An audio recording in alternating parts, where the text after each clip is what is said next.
Have you ever thought why the directions in the Bible mattered so much?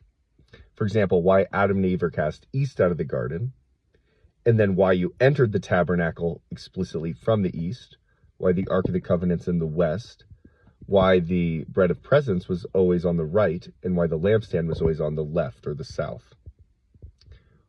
Have you ever thought about why traditionally in the church, why do we enter from the west, the opposite of the tabernacle, and then the high altar is towards the east? You know, none of these things are random. They all point to the larger reality of the cardinal directions that never change in the new heavens and the new earth. So, for example, as Adam and Eve are cast east out of the garden, that's why they entered from the east into the tabernacle, passing, of course, the altar where they would perform the sacrifices. And then they would go towards the west, where the presence of God was in the Ark of the Covenant. Now, you notice in the church, it's exactly the opposite. Why is this? Because when they were entering the tabernacle or the temple, they were entering the Garden of Eden. Whereas we, as baptized Christians, go past the baptismal font, and where we've been baptized, and already into the Garden of Eden. So rather, that's why we enter from the west, because we're already in the garden. Okay. Now, another example, you see this in Ezekiel 1 and in Revelation. Ezekiel talks about seeing a vision from God looking down from the north. Again, the directions never change. And what does he see in front of him? He sees a four-faced creature that moves around without ever changing its cardinal direction.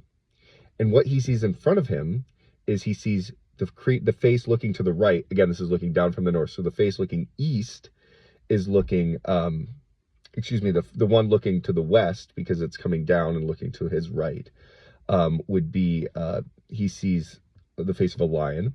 To his left, he sees an ox. On the backside, he sees an eagle. And in front of him, he sees a winged man or an angel, a winged angel. Now, you realize these are traditionally associated with the four Gospels and with the pieces of furniture that you can set up in the tabernacle.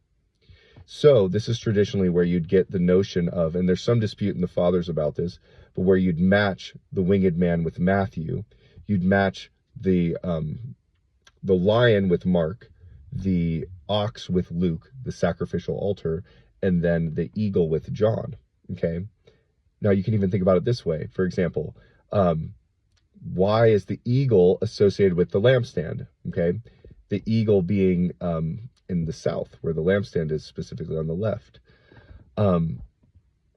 Well, and traditionally, why when you go in churches is like in a traditional English church anyways, the lectern is often a brass eagle. Why is that?